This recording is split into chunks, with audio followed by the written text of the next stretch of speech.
உடல் எடை அதிகமாக இருந்தால் பல்வேறு நோய்கள் வரும் என்பது தெரிந்தாலும், பரம்பரை காரணமாகவும், மாறிய வாழ்க்கை முறைகளாலும் உடல் எடை அதிகரிக்கும் பிரச்சனையை பெரும்பாலான மக்கள் எதிர்கொண்டு வருகின்றனர்.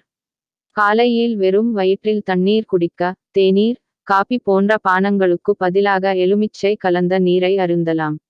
ஆனால், உயர் இரத்த அழுத்தம் மற்றும் நீரிழிவு நோய் உள்ளவர்கள் மட்டும், சர்க்கரை அல்லது உப்பு இரண்டில் அவர்களுக்கு பிரச்சனையாக இருக்கும் ஒன்றை தவிர்க்கவும்.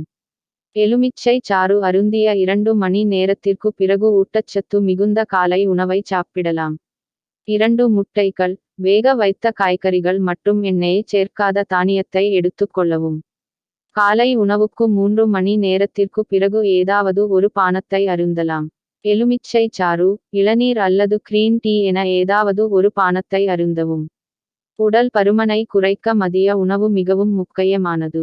கீரை மற்றும் காய்கறிகளை அதிகமாகவும், அரிசி, கோதுமை, தானியங்களை குறைந்த அளவும் சேர்த்துக் கொள்ளவும். மதிய உணவில் ஏதாவது ஒரு பருப்பு இருப்பது அவசியம். மாலையில் பசித்தால், கிரீன் டீயுடன் அவல் பொரி சாப்பிடுங்கள். இல்லாவிட்டால், பழங்கள் மற்றும் முளைக்கட்டிய தானியங்களை எடுத்துக் கொள்ளவும். நொறுக்கு தீனியை தவிர்க்கவும். இரவு உணவில் காய்கறிகள் மற்றும் பருப்பு கலந்த கூட்டு மற்றும் அரிசி அல்லது கோதுமையால் செய்யப்பட்ட உணவை எடுத்துக் கொள்ளலாம். இரவு உணவில் நார்ச்சத்து அதிகமாக இருப்பது நல்லது.